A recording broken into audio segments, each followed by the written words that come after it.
এটা দেখো কচুর শাক, এটা ভিনিগারে আমি ভিজিয়ে রেখেছি। কচুর শাক ভীষণ জলা জায়গায় হয়, অনেক রকম জার্মস থাকে, তাই জন্য আমি আগে ছোটো ছোটো টুকরো করে এটাকে ভিনিগারের জলে ভিজিয়ে রেখেছি। তারপর একটু ভালো করে ছাড়িয়ে নেব।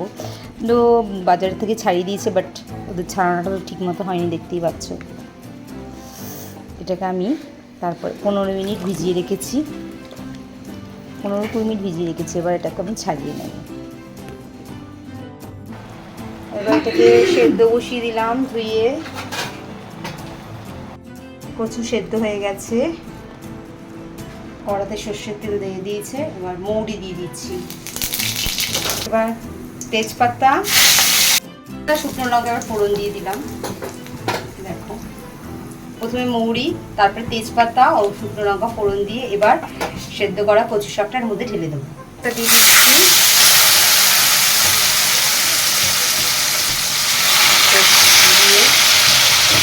দিয়ে কচু শাকটা দিয়ে এবার নাড়িয়ে নিতে হবে ভালো করে নেড়ে দিতে হবে তেলে।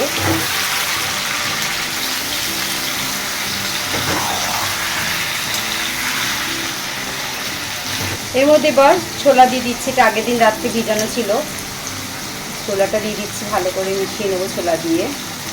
এবার এর মধ্যে নুন দিয়ে দিচ্ছি পরিমাণ মতো, ভালো করে মিশিয়ে নিচ্ছি ছোলাটাকে আর কচুটাকে। ভালো করে এটাকে ভাজতে হবে। এবার হলুদ দিয়ে দিচ্ছি, ভালো করে মিশিয়ে দিচ্ছি।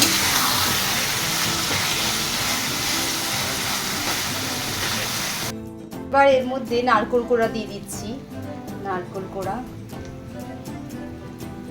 দিয়ে ভালো করে মিশিয়ে নিতে হবে। লেবুর রস দিয়ে দিচ্ছি, লেবুর রস দিলে গলা চুলকোবে না। কচুর শাক জলা জায়গায় হয় এমনিতেই, কচুর শাকে একটু গলা চুলকোনোর ভয়টাও থাকে। লেবুর রসটা দিলে সেটা থাকে না, লেবুর রস দিয়ে মিশিয়ে নিচ্ছি ভালো করে।